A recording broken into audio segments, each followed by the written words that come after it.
ফাঁক তো নয়, আসলে ফাঁক, ইস্পাতের খাঁচাখানি, তার উপরে ঘাপটি মেরে বাবুরাম, সাবধান। যেই না বাঘ ঢুকেছে ফাঁদে, দিয়েছে দড়ি ছেড়ে, চতুর্থ দেওয়াল ঝনাত করে বাঘ বন্দি করে।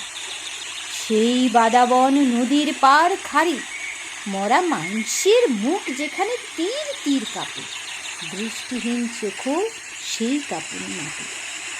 ফাঁদের খাঁচা ওঠানো হলো বন দফতরের লঞ্চে।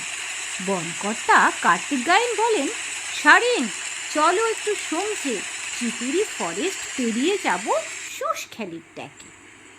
লঞ্চ ছাড়বার ঠিক আগের মুহূর্তে ফকির দাসমুন্সি এলেন মঞ্চে।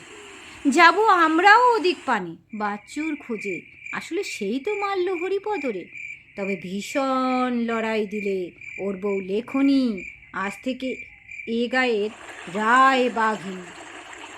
লঞ্চ চলল ভট ভটিয়ে মোহনার দিকে, পেরিয়ে গেল হিরন পয়েন্ট, নীল কমলের চর, তালপট্টি, বাদনা ফরেস্ট আর পাখিরালা।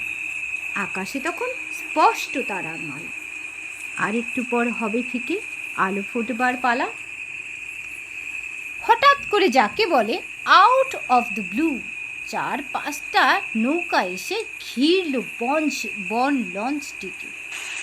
পুলিশি ভাষায় যাকে বলে ছিল না কোনো ক্লু। আধা রাতে ভুল হয় বাচ্চুর দলের বাঘবন্দি লঞ্চকে মাঝি টলার ফেলে, তাই আবার ডেকের ওপর থানার বড়বাবু, যার কথায় বাঘে হরিণে একসাথে হয় কাবু। এরপর কি ভীষণ গোলাগুলি, কান পাতাই দায়, দুপক্ষেই রক্তারক্তি, মান প্রাণ সব যায়। এমন সময় আচম্বিতে বাবুরাম বাউলে দিলে খুলে খাঁচার ফাঁদ, নিজেকে সামলে এক লাফেতে দক্ষিণ রায় পাশের নৌকাটিতে। শোনা গেল বাচ্চুর গলা, বললাম বাবা গো। সেই বাচ্চু যে নাকি সদর বনের ত্রাস, এক মুহূর্তে হয়ে গেল বরে নেওয়ার গ্রাস। ঘাটটি ধরে সাঁতরে নিয়ে গেল পাড়ে, ভোরের আলোয় দেখা গেল তার নীলচে সবুজ চোখ। লঞ্চ নৌকায় গোলাগুলি কখন গেছে থেমে, বাচ্চুর দল হাঁটু গেড়ে কাঁপছে তখন ঘেমে। এইখানিতেই এই কাহিনীর ইতিটানি।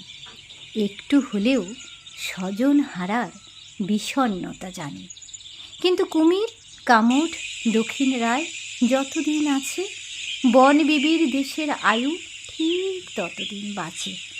বাদাবনের ছুরত ফুরলেই আমরা শেষ। এই বাদাবন, গরান, হেতাল, এটাই আমার দেশ।